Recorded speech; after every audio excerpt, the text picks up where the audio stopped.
Y bueno, decíamos, la Argentina pasa momentos turbulentos. Algunos le dan más crédito a la turbulencia que otros. Miraba hoy medios oficialistas celebrando el acuerdo con el Fondo Monetario Internacional como un acuerdo antiinflacionario. Yo me permito dudar, pero como tenemos especialistas el día de hoy, primero le voy a dar paso a Ati, a Patricio. No me cuesta, ¿no? Me cuesta un poquito el nombre, pero eh, para entender un poquito más de cómo venimos y hacia dónde vamos, puede ser, ¿no? Con los distintos planes, decíamos, de estabilización que ya hubo, que se tomaron en la Argentina y algunos que terminaron muy mal. Algunos peor que otros. Este desenlace está por verse. Estamos en un proceso electoral que es una incógnita en muchos sentidos. Nadie sabe. Yo le decía la otra vez a un amigo, eh, puede haber justificativos para que gane cualquiera de los candidatos que uno puede decir que ganen, ¿no? De los que pueden ganar, uno dice, no, puede ganar este portal. Sí, es verdad. Puede ganar Massa por esto. Es verdad. Puede ganar Bullrich. Sí, sí, puede ser. Si hay argumentos para todos, estaba, digamos, en una incógnita la elección. Lo que sí que cada uno anuncia su plan. Pero metiéndonos bien en este tema, ¿cómo fueron los planes de estabilización que se dieron en la Argentina a lo largo de la historia y fundamentalmente en los que haces hincapié? Bueno, en principio cabría, para establecer la relación con la actualidad, cabría decir que los planes de estabilización como género son una creación local. Digo, en la región durante la década del 80 los planes de estabilización como tal aún no existían, y el vínculo que tiene con el presente es justamente responder a la demanda, más que a la demanda, digamos, responder a un escenario de alta inflación. Ujú. Entonces, en principio, la pregunta que hay que responder para que todo el mundo entienda qué es un plan de estabilización es básicamente un ajuste de las variables macroeconómicas siempre atadas a la resolución de una inflación, un régimen inflacionario fundamentalmente alto. De modo que lo que se busca es tratar de fijar, como se dice en términos económicos, un ancla, ¿sí? Un reaseguro para tratar de morigerar las expectativas. Es decir, las expectativas de quién. Bueno, generalmente las expectativas de los capitales, los regímenes de inversión, las carteras financieras, etcétera, etcétera, etcétera. De modo que, digo, cuando uno piensa en ajustar las variables económicas, en concreto está pensando en el tipo de cambio, está pensando en las tarifas, está pensando en el salario, está pensando en los precios, está pensando incluso también en una situación muy típica también de la democracia argentina, que se conoce con el nombre de tensión cambiaria, que es una situación en la cual vos tenés muy poca cantidad de dólares y una enorme cantidad de pesos. ¿Qué es lo que ocurre en la actualidad? Digamos, las tensiones cambiarias en líneas generales responden a ese tipo de problemas, digamos. Ujú. En líneas generales no tengo ninguna llamada y esto es radio en vivo, digamos. Mirá, mirá. Eso es ahí la Cosas que falta pueden de, pasar la al falta de aire. costumbre, ¿viste? La falta Está. de costumbre. Decía entonces, cuando se discute en los planes de estabilización, en líneas generales lo que se está discutiendo de fondo es esto, ¿no? Tenemos un régimen de alta inflación, en la actualidad hemos llegado a mayo con un régimen, digamos, con un nivel inflacionario de 114,2%, digamos, es un régimen de inflación extremadamente alto. Esto es lo que genera también en el debate entre economistas plantearse la pregunta de cómo resolver la inflación. Ujú. Por eso también celebra un sector el acuerdo con el Fondo Monetario. ¿Por qué? Porque está diciendo que el colchón de dólares que le va a dar el Fondo Monetario actualmente a la Argentina le va a servir para acumular reservas y de esa manera estabilizar gradualmente las variables macroeconómicas.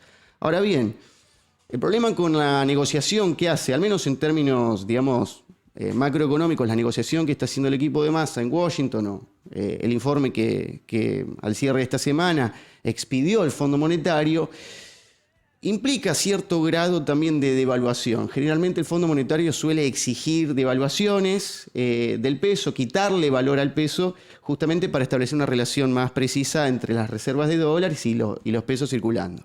Bueno, el equipo económico de Massa sabe que una devaluación abrupta le va a generar un problema muy grande de cara a las elecciones, porque eso implicaría hacer caer estrepitosamente los salarios más de lo que ya están. Eso implicaría una pérdida absoluta del poder adquisitivo.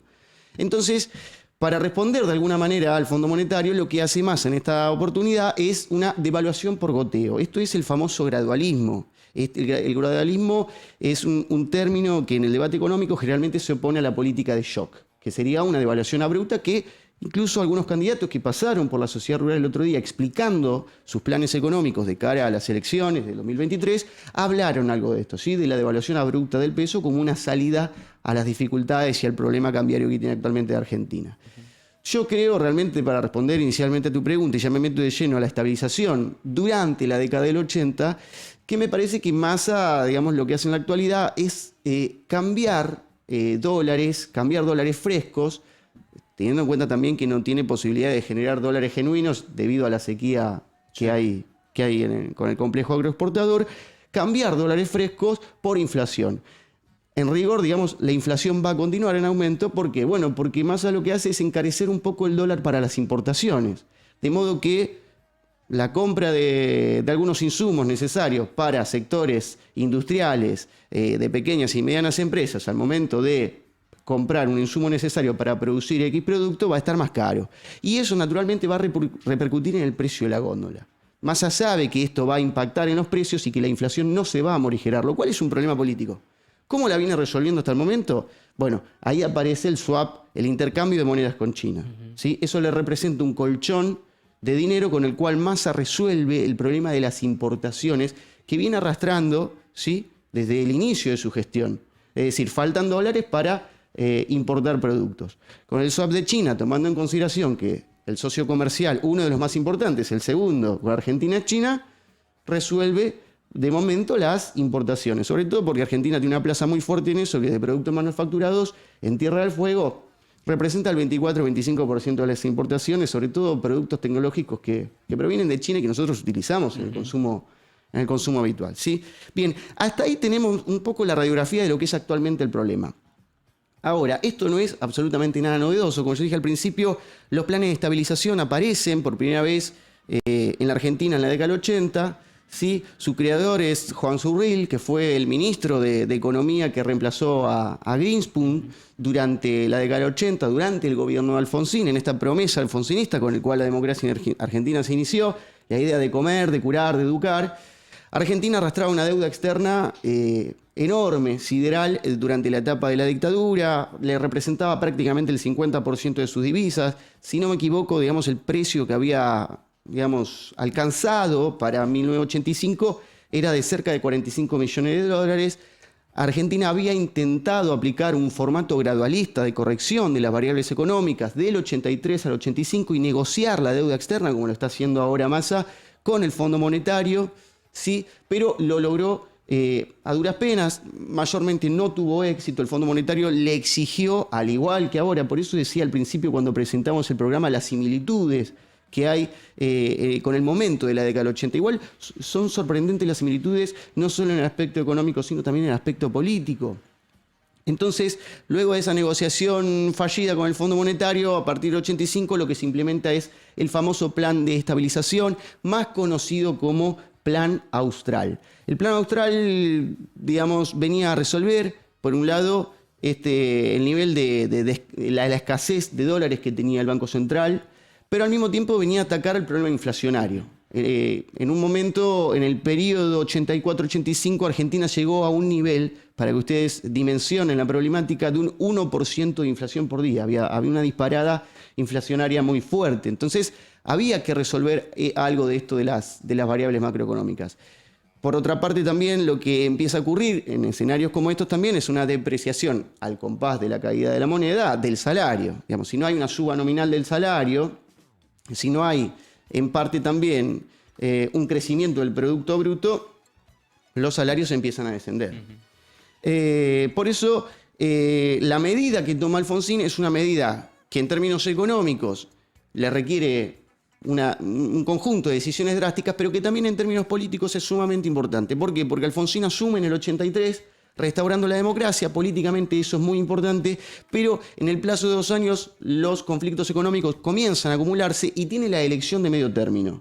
Con ese nivel inflacionario, un escenario bastante similar, incluso en las discusiones como se plantea en la actualidad, con ese escenario era muy difícil que el radicalismo pueda ganar las elecciones de medio término. De modo que este plan, digamos el Plan Austral, comienza a elaborarse entre noviembre del 84 y febrero del 85 para implementarse, y es lo que le da la posibilidad finalmente al alfonsinismo de ganar las elecciones de medio término. Me gustaría compartir con ustedes algunos videos que son parte de la publicidad y de la explicación de lo que era el Plan Austral para que podamos por ahí desmenuzarlo con mayor precisión. Vamos a ver el primer video, que es una presentación de Alfonsín, donde habla un poco con la población y le exige algo de esfuerzo, tanto al sector empresarial como al sector de consumidores, trabajadores, ¿sí? El ministro de Economía les expondrá más tarde, en algunos instantes nada más, el plan económico de reforma nacional que estamos poniendo en marcha. Pero quiero advertirles que no se trata de un conjunto de medidas para resistir la crisis actual. Es mucho más. Es un plan de reforma profunda de nuestro sistema económico. Bien, hablaba Alfonsín entonces de una reforma profunda del sistema económico. Yo traje algunas anotaciones para que hagamos algo de memoria, para que recordemos, seguramente alguien que nos esté escuchando que es un poco más grande que nosotros podrá apreciarlo de manera directa, básicamente, cómo es esto o qué efectos concretos tuvo en la población el Plan Austral. Pero bueno, básicamente los puntos del Plan Austral es el reemplazo del peso argentino, sí, por una moneda, básicamente el austral. La conversión se realiza a 1.000 pesos argentinos por un austral. Se eliminan las cláusulas de indexación de los contratos, es decir, esto de que los contratos inmobiliarios, acuerdos paritarios, se indexan, al igual que ahora, automáticamente con la inflación. Bien, se elimina, ¿por qué? Porque también se lleva adelante, en estos planes de estabilización es muy común llevar adelante, además de una suba de tarifas, que el Plan Austral incluía, un congelamiento de precios. Es decir, el plan de estabilización lo que busca es ajustar las variables económicas durante un tiempo prudente, y eso requiere, entre otras medidas, que fueron la que tomó el Plan Austral, la que tomó el gobierno de Alfonsín, con su regla a la cabeza, implica el congelamiento de precios. ¿Para qué? Para que los consumidores no pierdan poder adquisitivo, no tengan una caída nominal de su salario y puedan seguir consumiendo. Digo, el Plan Austral implica, de un lado, un ajuste de las variables macroeconómicas, pero al mismo tiempo también requiere, y esto es está planteado el desafío, también requiere un crecimiento del Producto Bruto, es decir, que la actividad no caiga. Digo, spoiler, es un problema poder garantizar las dos cosas con un plan de estabilización, dado que cuando vos tenés un nivel de endeudamiento externo tan grande, las recetas del Fondo Monetario, aquel de la década del 80, pero también el de ahora, lo que te exige justamente es una caída de la actividad. Lo que te exige justamente es una recesión. Es decir, para que la inflación caiga, tiene que caer la demanda. Y para que la demanda caiga, hay que dejar de producir, digamos. Bueno, en la década del 80, las tensiones políticas y económicas eran bastante similares. Algo de esto trataba de explicar Juan Surril cuando daba a conocer a la población de qué se trata el Plan Austral. Vamos a verlo. El gobierno procurará aclarar todos los cambios que introduce la reforma monetaria.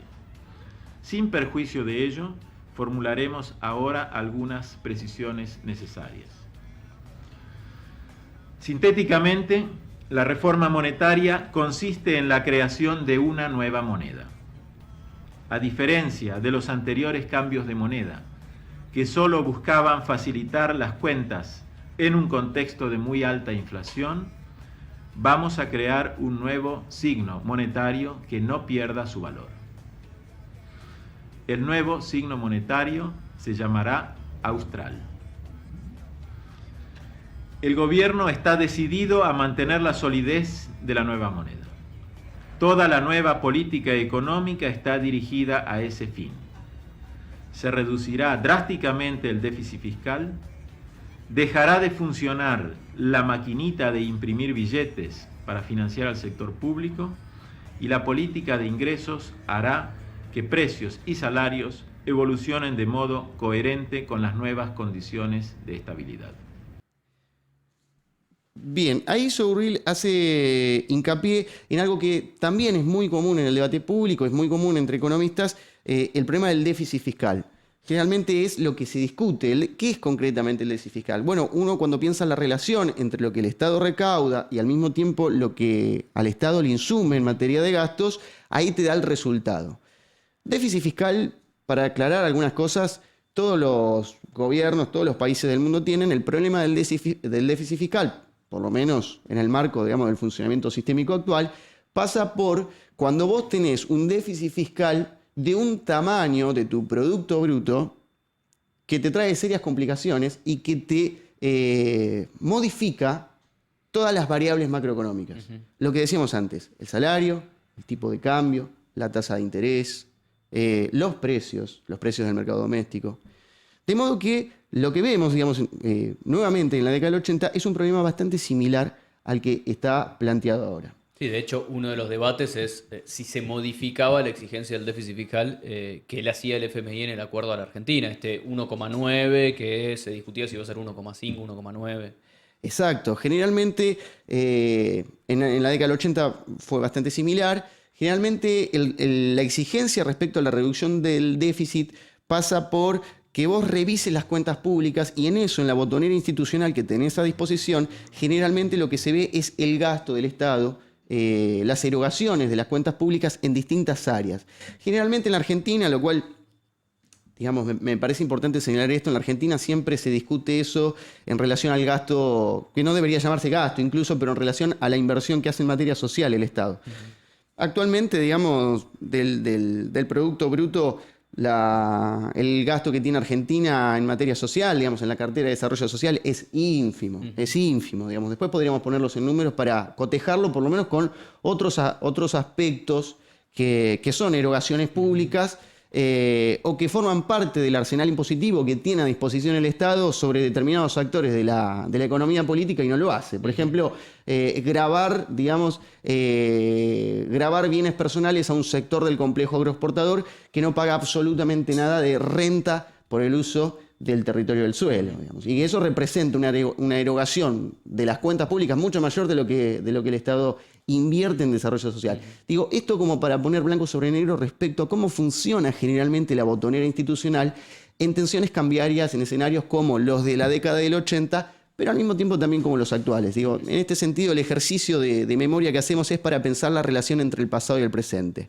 Volviendo al plan de estabilización de Zurrilla, al plan austral, cabe decir que el efecto inmediato del plan de estabilización es correcto, ya que logra pasar de un nivel inflacionario del 35, del 40% a una inflación del 2, del 3%, de modo que el ancla inflacionaria que había tratado de construir el equipo económico de Alfonsín finalmente lo había logrado, había salido del escenario no hiperinflacionario, pero sí de un régimen de inflación de moderado a alto, y durante 9 u 8 meses, insisto, la inflación tiende a bajar. Ahora bien, a partir de ahora se abre otro interrogante, porque bien sabemos que el programa de estabilización del Austral termina 2 años después con otro programa de estabilización que es el Plan Primavera, dado que se dispara el precio de la góndola, se dispara nuevamente la inflación. Y en esto, digo, hay distintos puntos de vista desde la economía respecto a por qué falla finalmente el Plan Austral. Generalmente muchos economistas tienden a coincidir que hay una expansión monetaria muy alta, que es un esfuerzo muy alto que tiene que hacer el alfonsinismo durante 2 años, a pesar de que había logrado reducir la inflación, dado que empieza a recalentarse la economía debido a la presión salarial que generan los actores, sobre todo los actores sindicales en el mundo del trabajo, y esa reducción de la inflación que había logrado en un principio con el Plan Austral empieza a fallar. Sobre todo porque, creo, digamos, desde mi visión personal, empieza a darse también algo que ocurre en la actualidad que empieza a darse la volatilidad de los capitales. Es decir, hay capitales que empiezan a ver que la moneda se deprecia, por tanto intentan retirar sus capitales, el flujo de capitales, sus inversiones se pasan del peso al dólar y en la medida que se descartan, digamos, el peso, empieza el fenómeno de formación de activos en el extranjero, ¿sí? Hay una fuga de dólares, eso complica nuevamente las cuentas públicas, empieza a darse la discusión de la restricción externa, que es una discusión que actualmente Argentina está teniendo. ¿Por qué? Porque en esos escenarios, al igual que el actual, lo que Argentina también presenta a modo de problema es que tiene el mercado de capitales en el extranjero restringido. Es decir, ha llegado a un nivel de sus cuentas públicas tal con una acumulación de dificultades que no tiene posibilidades de pedir una inversión en el extranjero para poder en el corto plazo resolver el cuello de botella. Por eso es que el único prestamista que tiene en estos 40 años de democracia en Argentina es el Fondo Monetario. pues su tasa de interés es baja, pero al mismo tiempo porque es un organismo que tiene claras intenciones políticas respecto a la configuración geopolítica del Cono Sur. Entonces es un organismo que, tanto en la década del 80 como ahora, le presta a la Argentina. Bien, el Plan Austral finalmente terminó con un fracaso estrepitoso que dio lugar, como decía antes, al Plan Primavera, con un nivel inflacionario nuevamente alto, una espiral inflacionario